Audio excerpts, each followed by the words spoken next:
Bismillahirrahmanirrahim. Assalamualaikum warahmatullahi wabarakatuh.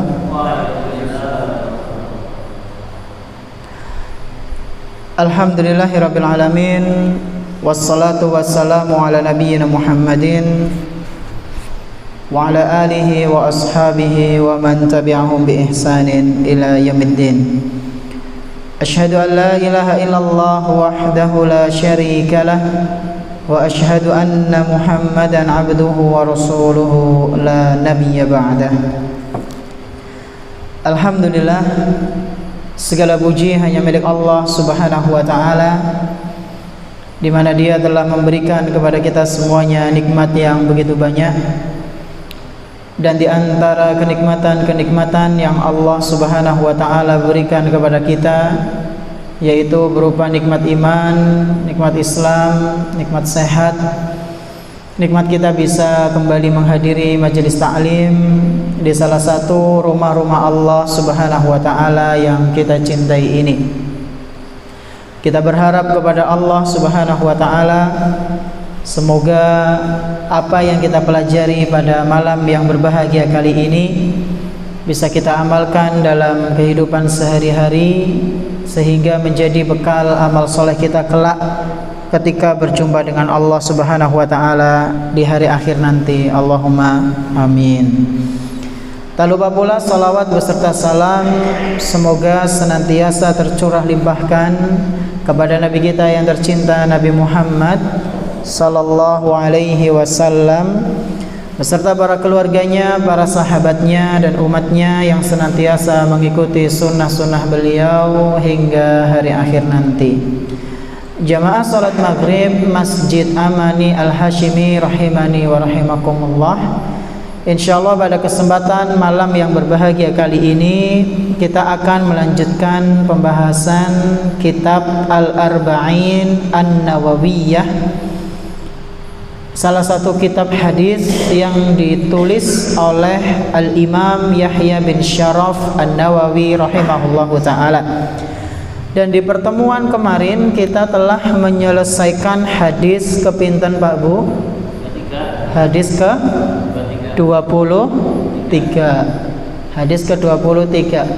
Dan malam hari ini insyaallah kita akan memasuki hadis yang baru, yaitu hadis keberapa?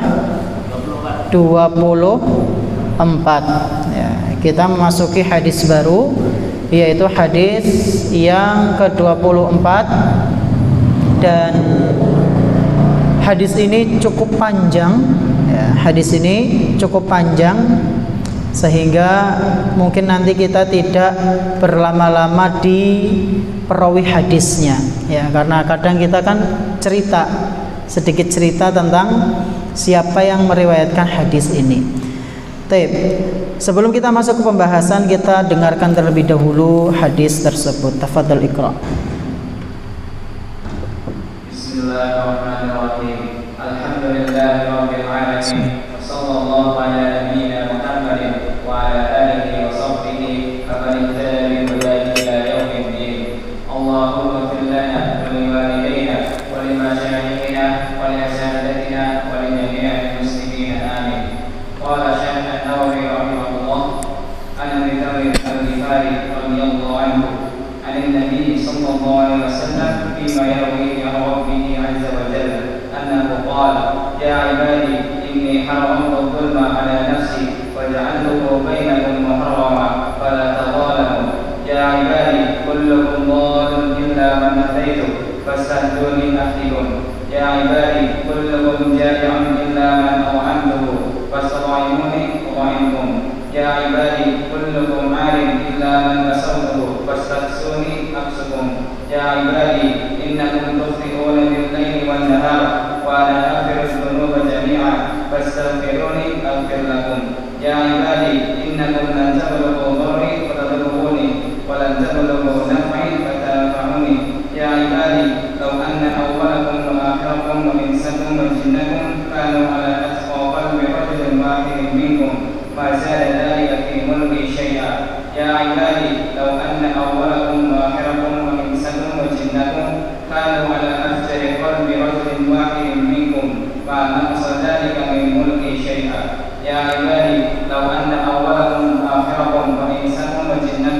قاموا في صعيد واحد فسألوني فأعطيت كل واحد مسألة فنقص ذلك مما عندي إلا كما ينقص المخيط إلى البحر يا عبادي إنما هي أعمالكم أحصيها لكم ثم أوفيكم إياها فمن وجد خيرا فليحمد الله ومن وجد غير ذلك فلا يلومن إلا نفسه رواه مسلم. Jazakallahu khairan. Hadis yang ke-24 ini cukup panjang, Pak Bu. Ya, semoga saja waktunya cukup. Yaitu hadis dari salah seorang sahabat Nabi yang bernama Abu Dzar Al-Ghifari. Abu Dzar berarti nama asli atau bukan? Bukan. Nama aslinya siapa? Sinten? Jundub, Masya Allah. Ya betul. Namanya adalah Jundub bin Junadah. Ya. Radhiyallahu anhu. Beliau dari Bani Ghifar. Bani Ghifar itu adalah Bani yang sering atau terkenal dengan apanya? Pembegalannya. Jadi Bani itu apa ya kalau di kita ya? Suku apa ya? Ya, suku yang terkenal dengan pembegalannya. Ya, banyakan seperti itu. Ya, preman-preman di situ banyak sekali. Nah, salah satu dari manusia Bani Ghifar ini, Abu Dzar masuk Islam ketika itu. Nah, Abu Dzar Al-Ghifari radhiyallahu anhu beliau meriwayatkan sebuah hadis dari Nabi sallallahu alaihi wasallam, yaitu bahwasanya Nabi sallallahu alaihi wasallam bersabda bahwasanya Allah Subhanahu wa taala berfirman. Allah Subhanahu wa taala berfirman. Tapi firman Allah ini di dalam hadis. Berarti Al-Qur'an bukan ini? Bukan? Tapi kan Allah berfirman. Al-Qur'an bukan? Sanes. Terus napa niki? Hadis qudsi. Jadi hadis itu ada dua. Ada hadis qudsi, ada hadis nabawi. Dan itu yang dijelaskan dalam syarah. Kata Syekh Shalih Al-Fauzan hafizahullah, al-hadis ala qismain. Hadis itu ada dua jenis. Yang pertama hadisun qudsiyun, ya, wa huwa makana min kalamillah. Hadis qudsi itu adalah hadis yang isinya firman Allah. Jadi Allah Subhanahu wa taala berfirman, tapi itu di dalam hadis, bukan di Al-Qur'an. Dan yang kedua, hadisun nabawiyun. Hadis nabawi.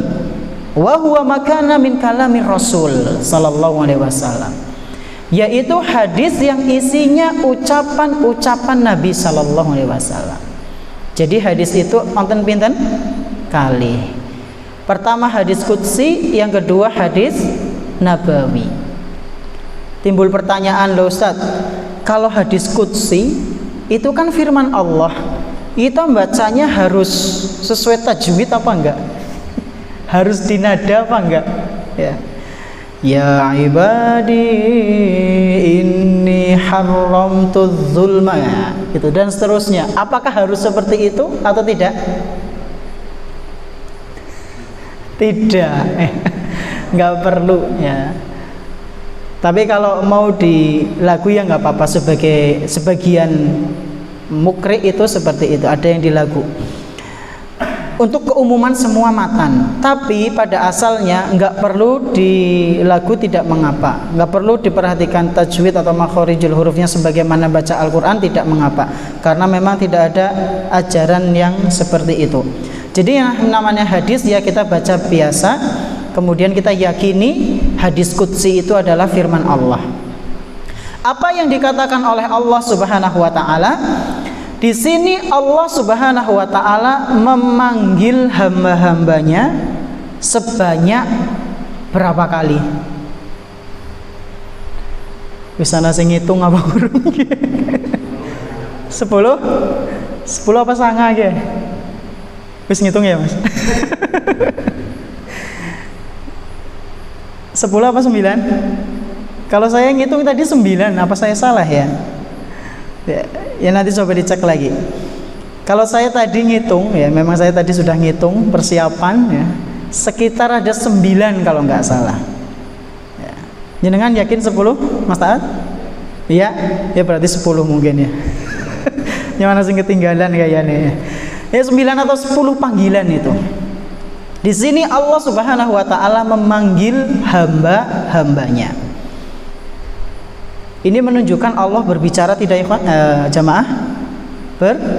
Berbicara. Namanya manggil itu bersuara. Cuma masalahnya panggilan Allah dengan panggilan manusia berbeda. Ketika saya memanggil panjenengan dan Mas Udri ya, manggil panjenengan, pasti panggilannya berbeda.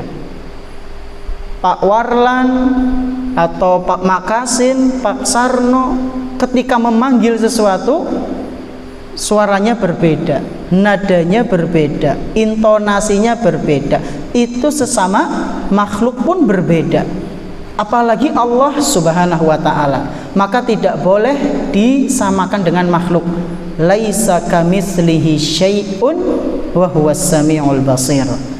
Tidak ada yang sama dengan Allah satupun ya. Makhluk Allah itu tidak ada, Allah itu tidak sama dengan makhluk Allah satupun, dan Dia Maha mendengar lagi Maha melihat. Ini jumlah ya. Nanti panjenengan bisa cek 9 atau 10.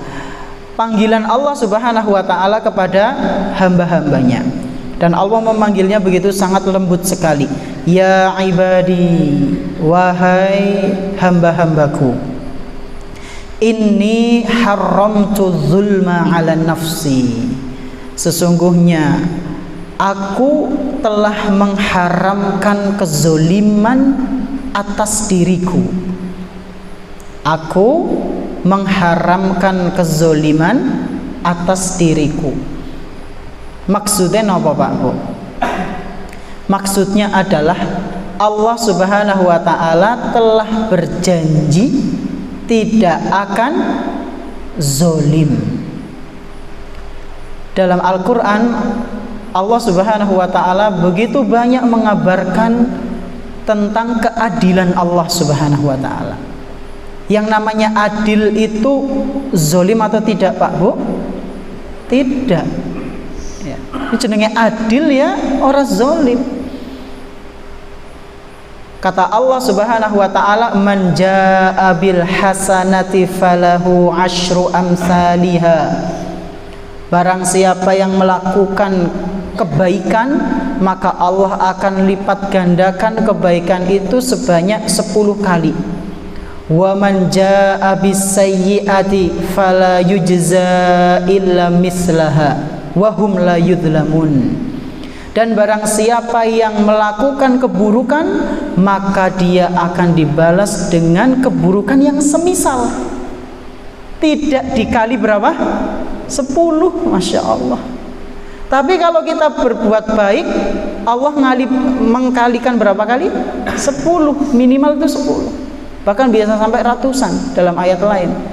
Tapi kalau kita berbuat zolim Pak Bu, berbuat salah, kekeliruan, Allah catat 1 kekeliruan itu.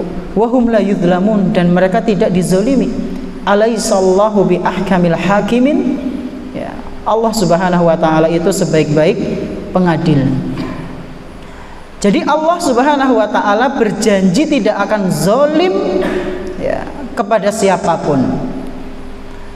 Nah di sini kemudian Allah Subhanahu wa taala berfirman, wa ja'altuhu bainakum muharraman fala tadzalamu. Dan aku juga memberikan hukum zalim ini sebagai sesuatu yang haram di antara kalian. Jadi perbuatan zalim itu hukumnya apa? Haram. Fala tadzalamu.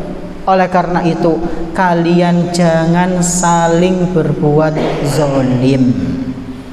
Timbul pertanyaan, zolim itu sih apa? Zolim niku napa zolim? Mari kita simak penjelasan dari pensyarah kitab ini. Kata beliau hafizahullah, zolim itu adalah wad'u syai' fi ghairi mawdi'ihi.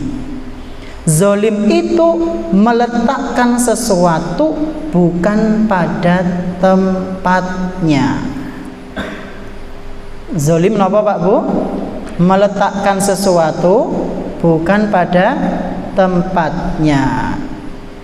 Contohnya pripun meletakkan sesuatu bukan pada tempatnya?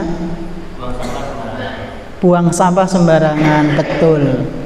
Buang sampah sembarangan, itu zolim. Contoh lain apa? Gimana? Parkir mobil sembarangan. Sembarangannya teng pundi? Ngarep lawang ya. Ngarep lawang wong ya, ngarep warung wong ya. Misal warung ngarep dibuka malah ngarepnya mobil. Truk maning misalnya. Itu bukan tempat apa namanya? Tempat parkir yang apa namanya? Bukan tempat parkir yang sebenarnya gitu. Jadi meletakkan sesuatu pada bukan tempatnya. Nah, sekarang kalau misal gini, kita ngasih nasihat orang, terus orang lain terasa tersakiti dengan nasihat kita, padahal kita sudah menyeleksi ucapan kita bagaimana caranya supaya tidak menyakiti, tapi tetap orang yang kita nasihati merasa tersakiti. Itu zolim bukan?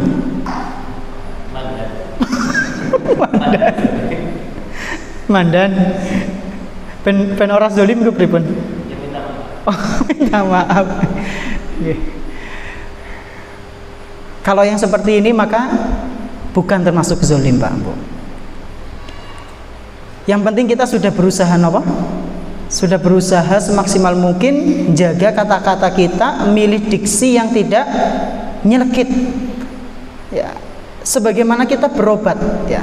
Kita menerima nasihat itu seperti kita berobat Pak Bu.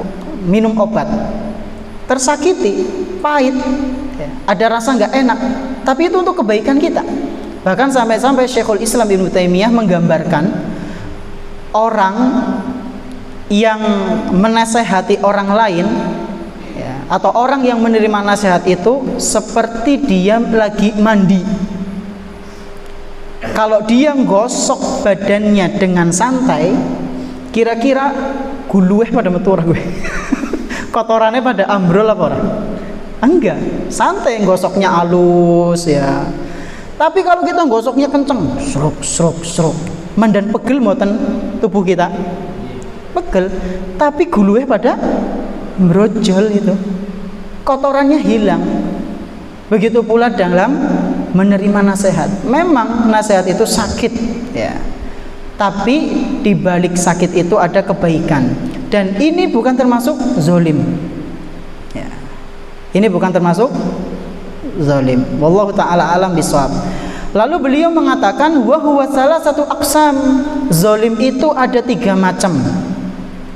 Zolim itu ada 3 macam. Al-qismul awal zulmun bainal abdi wa rabbihi. Zolim ada berapa macam Pak Bu? 3. Yang pertama yaitu zolimnya manusia kepada Allah. Zolimnya sinten? Manusia kepada Allah. Wa dzalika bisyirk. Itulah perbuatan syirik. Jadi manusia zolim kepada Allah adalah ketika dia melakukan perbuatan apa? Syirik. Adapun manusia berbuat dosa itu bukan termasuk zolim kepada Allah. Nanti masuk di zolim yang ketiga. Karena itu memang tabiat manusia. Kullu bani Adam khata'. Ya. Zolim yang dikatakan zolim kepada Allah itu cuma syirik, Pak Bu. Dalilnya apa? Dalam Al-Quran surat Luqman ayat 13. Allah Subhanahu wa ta'ala berfirman, inna syirka la zulmun azim. Sesungguhnya syirik itu adalah kezoliman yang sangat besar. Ya. Ini jenis yang pertama, zolim, yaitu manusia kepada Robnya, Allah Subhanahu wa ta'ala. Kemudian jenis yang kedua, zulmun bainal abdi wa nafsihi. Zolim yang kedua adalah kezoliman manusia kepada dirinya sendiri. Wa dzalika bil ma'asi was sayyi'at. Contohnya seperti orang yang berbuat maksiat dan melakukan keburukan. Fahuwa alladzi zalama nafsah, maka dialah orang yang menzolimi dirinya. Contohnya apa? Zolim ke dirinya sendiri. Tidak puasa. Mau warek walah. Zolim kepada dirinya sendiri apa? Minum minuman keras. Zolim. Ngonsumsi obatan, narkoba. Itu zolim ke diri sendiri tidak? Iya. Nato kayak zolim apa lah? Siapa sing tahu ditato? Sakit itu. Jere sih, alhamdulillah saya enggak. Jere ini lara. Mau menghilangkan tato pun juga sakit ya. Ada laser untuk menghilangkan tato. Itu zolim kepada diri sendiri. Ini jenis zolim yang kedua. Judol termasuk zolim kepada diri sendiri. Ya, bahkan sama keluarga juga itu ya. Bangkrut. Nah, zolim yang ketiga adalah zulmun bainal insani wan nas, yaitu kezoliman manusia dengan yang lain. Dan ini yang berat sekali, Pak Bu. Ini yang berat. Kenapa dikatakan berat? Kata beliau, wa hadza la yaghfiruhullahu illa idza samahal madlumun. Kenapa dikatakan berat? Karena jenis kezoliman ini tidak akan diampuni kecuali jika orang yang dizolimi ini memaafkan. Abot napa mboten? Abot. Kita mau minta maaf, arep njaluk ngapura gengsine pol ya. Ngapura ya, nyong tahu salah mingko. Mau mengucapkan itu susah. Ternyata pas sudah mengucapkan, yang kita zolimi tidak nerima maaf kita, walah, makin ruwet itu di hari kiamat. Makanya kata Syekh Hafizahullah, ini adalah kezoliman yang berat. Ketika kita melakukan dosa, ketika kita pernah berbuat syirik, tobat nasuha, meninggalkan dosa itu, sudah Allah mengampuni, pasti Allah mengampuni. Urusannya kita sama Allah, karena Allah Ghafurur Rahim. Inna rahmati sabaqat ghadabi, kata Allah, sesungguhnya kasih sayangku mendahului murkaku. Kalau kita punya urusan sama Allah, punya masalah sama Allah, kita minta maaf sama Allah, kita tobat nasuha, sudah selesai Pak Bu. Tapi kalau urusannya sama manusia, enggak cukup taubat, kita harus minta penghalalan. Sing biyen jikot mendoan 5 bayare loro, nah gue kudu dibalekna mendoane nggih. Pripun? Gimana? Oh. Saya nggak tahu Pak. Itu dibalekna urung mendoane.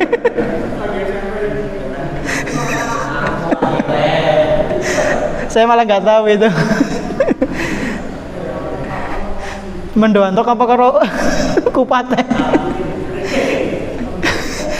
Nah, itu harus dikembalikan, ya. Nah, di sini para ulama menjelaskan, Pak Bu, mereka berbeda pendapat. Itu mendoannya sing dikembalikan ke priwe? Apakah kudu plek jiplek?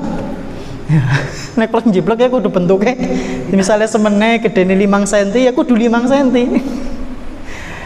10 cm ya kudu 10 cm. Ada juga sebagian ulama yang berpendapat yang penting itu mendoan sama-sama, ya. Atau santri yang pernah nyoweli sabun mandi, ya. Mung semenit tok Ustaz, mung semenit tok, ya. Sabun apa itu? Bubuk misalnya untuk nyuci baju, mung semenit tok Ustaz. Lah semeno kalau teman antum nggak terima ya antum bermasalah, harus dikembalikan itu, ya, segini secuilan, karena itu termasuk ghosab, mengambil barang orang lain tanpa haknya. Nah, yang seperti ini maka kita harus minta penghalalan. Ustaz, tapi wong wis ninggal kayane. Yang siki umure wis semene ya kayane bakule mbiyen-mbiyen wis tua ya. Gimana cara kita berlepas dari kesalahan itu, Pak Bu? Caranya adalah kita menginfakkan harta kita atas nama orang yang dulu jualan itu. Misal dulu kita pernah ngambil mendoan itu, ambil 5 bayar 2. Dan dulu harga mendoan pinten? Pinten Pak dulu mendoannya? Selawe perak. Nah, kalau sekarang selawe perak itu berapa? Ya 2000-an. Panjenengan infakkan 2000 apa 2500 lah atas nama bakul mendoan biyen. Orang ngerti jenenge. Ya dimaksudkan, ya. Dimaksudkan dengan orang itu. Ya Allah, saya berinfak untuk si fulan atau si fulanah. Kenapa harus seperti itu? Supaya nanti ketika di hari kiamat kita ditagih, nyaki lo bagianmu ya, pahalane, pahala infakku ini atas namamu ini dikasih udah. Jadi kita sudah ada backingan, ya, sebelum kita ditagih nanti di hari kiamat. Ya. Maka kita harus minta penghalalan itu kalau masih ada orangnya. Tapi kalau sudah meninggal atau kita sudah cari berusaha nggak nemu-nemu, ya bismillah kita berbanyak infak dan berbanyak taubat kepada Allah Subhanahu wa taala. Ini tentang kezoliman. Zolim ada berapa macam, Pak Bu? Ada 3. Zolim kepada Allah, zolim kepada diri sendiri, zolim kepada orang lain, ya, sama manusia. Ini panggilan Allah yang pertama. Terus yang kedua, Allah Subhanahu wa taala memanggil, ya ibadi, wahai hamba-hambaku, kullukum dallun illa man hadaituhu fastahduni ahdikum. Kata Allah Subhanahu wa taala, wahai hamba-hambaku, kalian itu sebenarnya pada sesat. Kita itu aslinya apa? Sesat, nggak tahu apa-apa maksudnya. Dolun itu nggak tahu apa-apa. Wallahu akhrajakum min butuni ummahatikum la ta'lamuna syai'a. Allah mengeluarkan kalian dari perut ibu kalian dalam keadaan tidak mengetahui apapun. Bodoh kita, Pak Bu. Terus siapa yang memberi taufik kepada kita? Siapa yang memberi kecerdasan kepada kita? Siapa yang memberi keimanan kepada kita? Illa man hadaituhu, Allah Subhanahu wa taala. Sesungguhnya kalian itu adalah makhluk yang bodoh kecuali kalian yang telah aku berikan hidayah. Jadi pahamnya kita dengan agama, pahamnya kita dengan Islam, semangatnya kita dalam ngaji, belajar, itu semata-mata taufik dari sinten? Allah. Maka jangan sombong. Ya, nyong kan wis ngajawit biyen ya memper nyong rajin. Walah, kalau Allah cabut hidayah itu dari diri kita, kita dolun Pak Bu. Ya. Maka bersyukur kepada Allah dan jangan meremehkan orang yang belum dapat hidayah. Karena bisa jadi suatu saat orang yang saat ini belum dapat hidayah, mereka akan dapat hidayah, dan naudzubillah suatu hari malah kita yang berbalik. Pernah ada seorang ustadz, dia cerita, Ustadz Firanda hafizahullah, itu ada jamaah beliau yang cerita tentang perjalanannya dapat hidayah.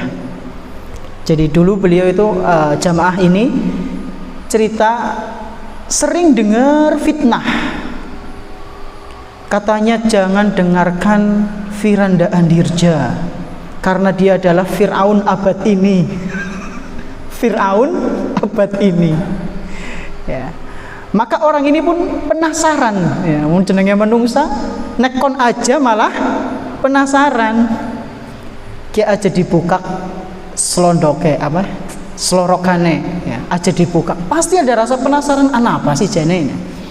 Nah, orang ini sering dengarkan Firanda Andirja karena dia adalah Fir'aun zaman ini. Maka orang itu pun langsung penasaran, nyari-nyari ceramah Ustadz Firanda hafizahullah. Didengarkan satu kajian, kok nggak ada tanda-tanda Fir'aun. Cari lagi kajian kedua, kok Fir'aun kayak gini kajiannya, bahas Al-Quran, Sunnah, pemahaman salaf. Cari lagi, wah ini tak Fir'aun yang bukan Fir'aun sesat ini. Akhirnya singkat cerita, orang itu pun dapat hidayah, ngaji akhirnya, dan nemui Ustadz Firanda cerita itu. Ya, cerita itu. Jadi nggak boleh kita meremehkan orang lain, ya, karena bisa jadi suatu saat dialah yang akan mendapatkan hidayah, dan naudzubillah kita malah yang berbalik. Dan di sini Pak Bu perlu kita pahami bersama, hidayah itu ada dua macam. Hidayah itu ada dua macam. Yang pertama adalah, kata Syekh hafizahullah, hidayah al-bayan wal irsyad. Yang pertama namanya apa? Hidayatul bayan wal irsyad. Hidayatul bayan wal irsyad. Apa maksudnya Ustadz? Gampangannya hidayatul bayan wal irsyad itu adalah hidayah yang bisa diberikan oleh semua orang. Contohnya gimana? Contohnya panjenengan memberikan nasihat kepada keluarga panjenengan. Bapak ngasih nasihat kepada anak. Berarti bapak ini memberikan hidayah kepada si anak. Namanya hidayah nopo? Bayan atau irsyad, bimbingan, itu namanya hidayah. Ini jenis yang pertama. Semua manusia bisa memberikan hidayah, yaitu hidayah al-irsyad. Adapun yang kedua, ini khusus bagi Allah Subhanahu wa taala. Namanya adalah hidayah taufik wal ilham.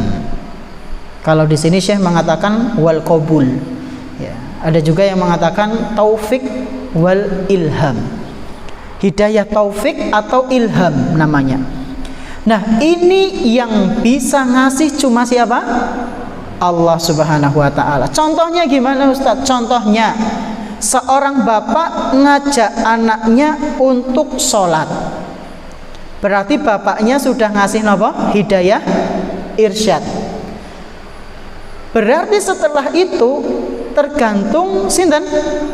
Allah. Kalau anaknya nerima nasihat dari bapaknya, ayo sholat, siap pak, kita sholat jamaah, berarti Allah mengizinkan hidayah taufik untuk dia. Tapi kalau ternyata anaknya malah nolak, bahkan malah membangkang, ya itu sudah urusan Allah, kita nggak bisa lagi. Ya, berarti Allah belum mengasih hidayah taufik. seperti Nabi Muhammad sallallahu alaihi wasallam ketika ngajak sinten pamannya, qul ya ami la ilaha illallah kalimatan uhajjul laka biha indallah, katakanlah wahai pamanku la ilaha illallah, ucapan ini akan membuat aku bisa menolongmu nanti di hari kiamat ketika di hadapan Allah. Tapi pamannya nggak mau ngomong la ilaha illallah. Kenapa nggak mau? Karena Allah nggak ngasih hidayah taufik itu. Jadi hidayah ada dua, irsyad dan taufik. Dan alhamdulillah kita sekarang mendapatkan hidayah taufik dan irsyad, dua-duanya. Ya. Karena Allah memberikan hidayah taufik itu tidak ke sembarang orang. Ya. Walladzina jahadu fi, gimana ayatnya? Apa? Walladzi jahadu fina lanahdiyannahum subulana. Naam. Kata Allah Subhanahu wa taala, barang siapa yang berusaha untuk mencari jalan-jalan kebenaran, yaitu jalan-jalan kami, jalan-jalan hidayah, lanahdiyannahum subulana. Niscaya mereka akan kami berikan petunjuk. Jadi ada usaha. Ya, ada usaha, enggak kemudian pangku tangan ya. Pangku tangan kemudian langkolah hurung waya oleh hidayah ya urung lah. Enggak ada usaha ya, enggak. Allah mengatakan waladzina jahadu, orang-orang yang berusaha ya, berusaha untuk mencari kebaikan, maka dia akan ditunjukkan jalan-jalannya Allah Subhanahu wa taala untuk mendapatkan hidayah taufik itu. Ini mengenai panggilan Allah yang kedua. Wahai hamba-hambaku, sesungguhnya kalian itu adalah makhluk yang dolun ya, yang tersesat aslinya, illa man hadaituhu, kecuali kalian yang telah aku berikan hidayah. Lalu Allah berpesan, fastahduni ahdikum, maka kalian mintalah hidayah kepadaku, niscaya aku akan berikan hidayah kepada kalian. Ya, makanya kita harus perbanyak doa, Allahumma inni as'alukal huda wat tuqa wal afaf wal ghina. Allahumma arinal haqqa haqqa warzuqna tiba'ah wa arina batilan batila warzuqna ijtinabah. Ya Allah, tunjukkanlah kepadaku haqqa haqqa, kebenaran kebenaran, dan warzuqna tiba'ah, dan berikanlah aku kemudahan untuk mengikuti kebenaran itu, dan tunjukkan aku kebatilan-kebatilan ya Allah. Warzuqna ijtinabah, dan berikanlah aku kemudahan untuk menjauhi kebatilan itu. Jadi setelah tahu kebatilan, dijauhi, minta kepada Allah supaya kita dijauhkan dari kebatilan tersebut. Kalau kita minta, kata Allah, ahdikum, pasti Allah akan berikan hidayah kepada kalian. Sudah azan. Insyaallah hadis yang ke-24 ini kita lanjutkan di pertemuan akan datang ya. Jadi ini bagian yang pertama. Biiznillah taala, mungkin ini yang bisa kami sampaikan, kurang lebihnya mohon maaf. Terima kasih atas perhatiannya. Kita tutup dengan doa kafaratul majlis. Subhanakallahumma bihamdik, asyhadu an la ilaha illa anta, astaghfiruka wa atubu ilaik. Wa sallallahu ala nabiyyina Muhammadin wa ala alihi washabihi ajma'in. Wassalamualaikum warahmatullahi wabarakatuh.